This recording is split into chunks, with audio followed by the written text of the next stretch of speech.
शहर और गांव में विकास की लहर दौड़ने के बावजूद आज भी कुछ गांव ऐसे हैं जहां आपको कुआं दिखाई पड़ेगा और जिसका पानी आज भी लोग पीते हैं और पीने के साथ ही साथ सिंचाई के भी काम में आता है। ऐसा ही एक गांव जो पहाड़ों की तराई में बसा है, जिसका नाम रामपुर है। रामपुर गांव के लोग एक दिन कुएं से पानी भरने के लिए जाते हैं। कुआं बहुत ही गहरा और पानी बहुत ही नीचे। जब लोग बाल्टी खींचकर कुएं से ऊपर लाते हैं तो पानी की जगह खून निकलने लगता है, जिसे देखकर लोग हैरान रह जाते हैं और उस कुएं का नाम खूनी कुआं रख देते हैं। ये बात गांव में चारों तरफ फैल जाती है। चौपाल पर लोग इकट्ठा होते हैं और खूनी कुएं के बारे में चर्चा करना शुरू कर देते हैं। अकलू चाचा, हम क्या सुन रहे हैं? कुएं से खून निकल रहा है। मुखिया जी, उम्र 80 साल हो गई मेरी, लेकिन आज तक मैंने ऐसा कभी नहीं सुना था। अब तुम्हें कुएं के पास जाकर अपनी आंखों से देखना होगा। हमें तो समझ में ही नहीं आता कि इसके पीछे कारण क्या है। हमें लगता है कि हमें थाने चलकर थानेदार को इसकी सूचना देनी पड़ेगी। मुखिया जी, चाहे कुछ कह लो, हमें तो ये भूत प्रेत का मामला मालूम पड़ता है। ऐसे कैसे कुएं से खून निकल जाएगा? या तो कुएं में कोई भूत है या फिर किसी डायन ने कुएं के पानी को मंत्रों से खून बना दिया है। अकलू चाचा, हमेशा तुम भूत प्रेत और डायन की बातों में लगे रहते हो। अरे हो सकता है कि मामला कुछ और हो। हमें थानेदार को सूचना जरूर दे देनी चाहिए। मुखिया की बात सुनकर गांव के सभी लोग मुखिया के साथ थाने की तरफ बढ़ जाते हैं और कुएं से खून निकलने की घटना को थानेदार को बताते हैं। सबकी बात सुनने के बाद थानेदार बोलता है, देखिए, हो सकता है कि किसी ने चाकू मारकर लाश को कुएं में फेंक दिया हो, जिसकी वजह से यह पानी लाल हो गया है। अब तो देखिए, वैसे भी तहकीकात करनी ही पड़ेगी। ऐसा कहकर थानेदार कुछ सिपाहियों को लेकर गांव की तरफ चल देता है और जैसे ही उस खूनी कुएं के पास पहुंचता है तो अपनी टॉर्च निकालकर कुएं में जलाता है और चारों तरफ देखने लगता है। कुएं के अंदर लाल रंग का कपड़ा पहने एक लाश दिखाई पड़ती है। हवलदार की आंखें सिकुड़ जाती हैं। आनन फानन में वो कुएं में उतरने वालों को बुलाता है और लाश को बाहर निकालता है। वो लाश एक साधु की है जो गेरुए रंग का वस्त्र पहने हुए है और उसके पूरे शरीर पर चाकू के निशान हैं। थानेदार उस लाश को पोस्टमार्टम के लिए भेज देता है। तुम गांव वालों ने मिलकर मंदिर के पुजारी को मार डाला और ऊपर से रिपोर्ट लिखाने भी आ गए। बताओ, किसने मारा पुजारी को? कोई कुछ नहीं बोलता। थानेदार मुखिया और अकलू चाचा के साथ साथ गांव के 21 सम्मानित लोगों को पकड़कर जेल में बंद कर देता है। थानेदार जी, भला हम लोग पुजारी को क्यों मारेंगे? देखिए, आप अच्छे से तहकीकात कीजिए। बेगुनाहों को जेल में बंद करने का आपका कोई अधिकार नहीं। देखो मुखिया, मैं तुम्हारे गांव की जनता नहीं हूं जो तुम मुझे बेवकूफ बना दोगे। मैं थानेदार हूं। मैं अच्छी तरह से जानता हूं कि किसको पकड़ना है और किसको नहीं। मुखिया, मैं आखिरी बार कहता हूं कि अब भी बता दो पुजारी को किसने मारा। मैं लोगों की आंखें पढ़ता हूं और तुम्हारी आंखें चीख चीख कर बता रही हैं कि पुजारी को तुमने ही मारा है। तुम सही तरह बताओगे या मैं फिर अपने तरीके से पूछना शुरू करूं? देखो, मैं तो कहता हूं कि बता दो, तुम्हारी सजा कुछ कम करवा दूंगा।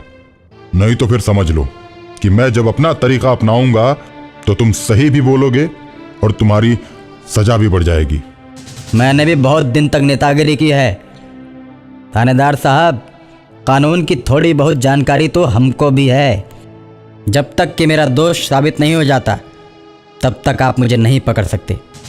ठीक है, पोस्टमार्टम रिपोर्ट आ जाने दो, पता चल जाएगा। एक दिन रात में पुजारी की आत्मा थानेदार के पास आती है और उससे कहती है, मुझे मंदिर से पकड़कर रात में मुखिया और उसके सभी साथियों ने मिलकर मारा था और मुझे घसीटकर कुएं तक ले आए और उसके बाद मेरे शरीर पर चाकुओं से वार किया और मुझे कुएं के अंदर डाल दिया। थानेदार साहब, आपको परेशान होने की ज़रूरत नहीं है।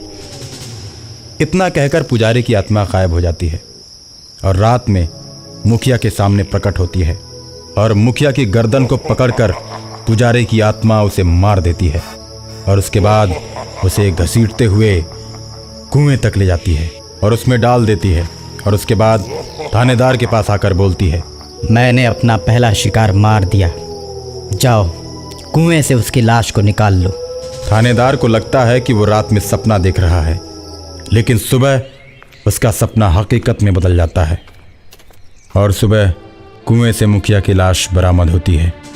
इसी तरह एक एक करके पुजारी सबको मार देता है और पुजारी की आत्मा श्राप देती है कि गांव में इस कुएं का पानी हमेशा हमेशा के लिए खून बन जाएगा। तब से लेकर आज तक उस कुएं में पानी की जगह खून निकलता है और इस तरह पुजारी अपना बदला पूरा करता है और थानेदार किसी को भी नहीं पकड़ पाता, क्योंकि आत्मा को कोई कैसे पकड़ सकता है। नीता और प्रीता अपनी माँ के साथ बाजार में घूमने गईं। घूमते घूमते एक टॉय शॉप पर पहुंची तो प्रीता को एक गुड़िया बेहद पसंद आई। उसने फौरन अपनी माँ शालिनी से कहा, मम्मा मम्मा देखो ना वो गुड़िया कितनी सुंदर है। मम्मा प्लीज इस गुड़िया को खरीद दो ना हमारे लिए, हम इसके साथ खूब खेलेंगे। हाँ मम्मी, मुझे भी ये गुड़िया बहुत अच्छी लग रही है। प्रीता ठीक ही कहती है। अपनी दोनों बेटियों के जिद करने पर शालिनी ने उस गुड़िया को खरीदकर अपनी बच्चियों को दे दिया। अपने अपार्टमेंट में पहुंचकर उस गुड़िया को एक मेज के ऊपर सजा कर रख दिया गया।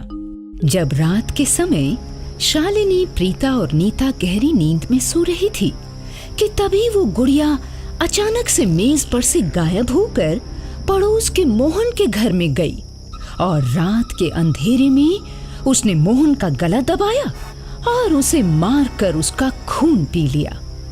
अगली सुबह वो गुड़िया फिर नीता के कमरे में उसी मेज पर पड़ी मिली। जब नीता ने उस गुड़िया के साथ खेलने के मन से उसे उठाया तो उसके हाथ खून से भर गए। वो ये सब देखकर बड़ी हैरान हुई। उसने फौरन अपनी मम्मी को आवाज लगाई, मम्मा देखो ना, गुड़िया के ऊपर खून लगा हुआ है जिससे मेरे हाथ भी लाल हो गए हैं। गुड़िया के ऊपर खून लगा देखकर शालिनी को भी बड़ी हैरानी हुई। अभी माँ बेटी बातें कर ही रही थी कि इतने में गुड़िया बोल पड़ी, मैं गुड़िया नहीं, चुड़ैल हूँ, चुड़ैल। अभी मोहन को जान से मारकर उसी का खून पी कर आ रही हूँ। किसी को कुछ मत कहो, समझी? चुपचाप यहाँ पड़ी रहो। देखो, अगर तुम हम लोगों को परेशान नहीं करोगी तो हम तुम्हारे बारे में किसी से कुछ नहीं कहेंगे, मगर अपनी इन हरकतों से बाज आओ। क्यों? अरे मैं ये सब नहीं करूंगी तो मेरा काम कैसे चलेगा? मुझे कैसे खाना मिलेगा? मैं कैसे तृप्त होऊंगी? इसलिए तुम तीनों की भलाई इसी में है कि चुपचाप इस घर में मुझे रहने दो और मेरे तमाशों को देखती जाओ। अगली रात को चुड़ैल फिर से शिकार की तलाश में पास ही के मकान में प्रवेश करके वहां से एक और बच्चे को उठा लाई। उसे मारकर वो उसका खून पी गई। अपने ही घर में, अपने ही आंखों तले ये सारा भयानक नजारा देखना कितना डरावना था उन माँ और बच्चियों के लिए। चुड़ैल, तू सब लोगों का खून पीती है, इसीलिए हम दोनों बहनों को तुम्हारे साथ खेलना ही अच्छा नहीं लगता। चली जाओ हमारे घर से, हम तुम्हें देखना तक नहीं चाहते। मगर सोच लो प्रीता, अगर मैं गई इस घर से फिर तो यहाँ से 3 लाशें जाएंगी।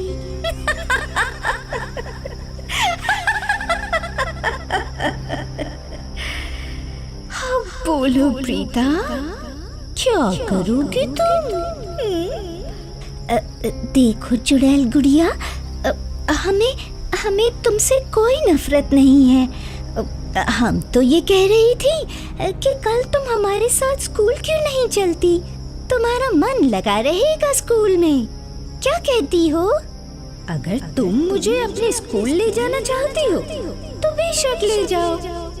वैसे भी मुझे टाइम पास ही तो करना है, फिर चाहे तुम्हारे घर में करूं या तुम्हारे स्कूल में। नीता और प्रीता ने उस चुड़ैल गुड़िया को अपने साथ स्कूल ले जाने के लिए राजी तो कर लिया, लेकिन उनकी प्लानिंग कुछ और ही थी। उन्होंने सोचा था कि उस गुड़िया को स्कूल में एक बार ले गई तो फिर हमेशा के लिए वहीं छोड़कर वापस आएंगी। और उन्होंने किया भी ऐसा ही। अगले दिन जब स्कूल में स्पोर्ट्स पीरियड हुआ तो उन दोनों ने उस गुड़िया के साथ खूब खेला और उसी पीरियड में उसे खेल के मैदान में छोड़कर वापस अपनी क्लास में आ गई। स्कूल खत्म करके जैसे ही वो अपने घर पहुंची तो लगी अपनी माँ को उस गुड़िया के बारे में बताने। उस चुड़ैल गुड़िया से हमें हमेशा के लिए छुटकारा मिल गया। हाँ, कितना तंग किया था उस गुड़िया ने हमें घर में। प्रीता, वो चुड़ैल गुड़िया को कहाँ छोड़ आई तुम? तुम्हारे बैग में तो नहीं है? उसको हम अपने स्कूल के खेल के मैदान में छोड़ आए हैं। अब वो हमें कभी तंग नहीं करेगी। रातों की नींद भी आराम नहीं होगी हमारी। प्रीता ने अभी ये कहा ही था कि क्या देखती है, घर के दरवाजे पर वही चुड़ैल गुड़िया पड़ी है और वो जोर जोर से हंसकर कह रही है, तुमने क्या सोचा था कि तुम मुझे स्कूल के स्पोर्ट्स ग्राउंड में छोड़ आओगी और मैं वहीं पड़ी की पड़ी आंसू बहाऊंगी? जरा अपने स्कूल में तो फोन करके पूछो कि आज मैंने वहाँ क्या किया।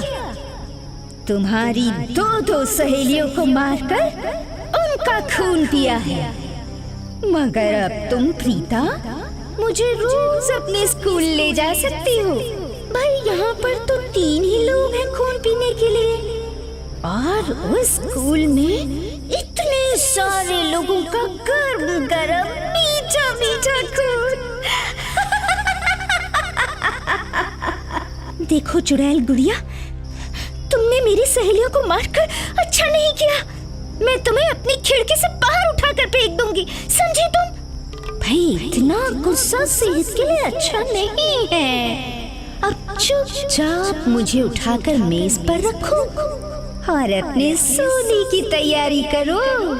प्रीता, नीता और शालिनी ने वैसा ही किया जैसा उस चुड़ैल गुड़िया ने करने के लिए कहा, मगर तीनों की तीनों बेहद डरी हुई थी। रात को बिस्तर पर उन्हें नींद भी नहीं आ रही थी। अगले दिन प्रीता और नीता ने पक्का फैसला कर लिया था कि उस चुड़ैल गुड़िया को अपने घर की छत से ले जाकर नीचे फेंक देंगे, तब कहीं जाकर छुट्टी मिलेगी उस चुड़ैल से। मगर जैसे ही उन्होंने उसे जमीन पर पटका कि वो चुड़ैल गुड़िया तो फिर खड़ी हुई और गुस्से में भरकर बोली, मुझे तुमने छत से नीचे फेंका। मैं तुम तीनों को जिंदा छोड़ रही हूँ, इसी का फायदा उठा रही हो तुम। अब तो मैं तुम्हारे घर में घुसी गई हूँ। अब तो अगर तुम तीनों को मारकर इस छत से नीचे भी फेंक दूँ ना, तब भी मुझे देखने वाला कोई नहीं है।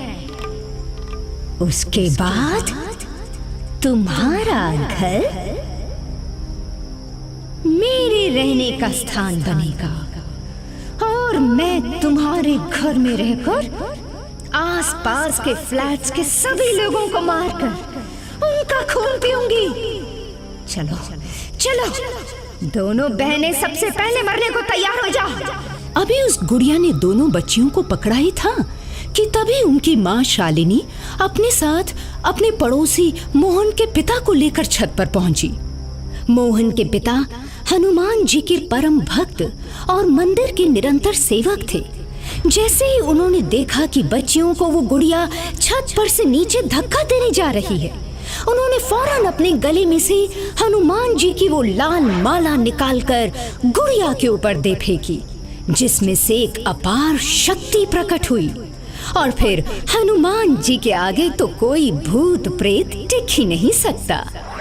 उस अपार शक्ति के तेज से वो चुड़ैल गुड़िया वहीं जलकर भस्म हो गई।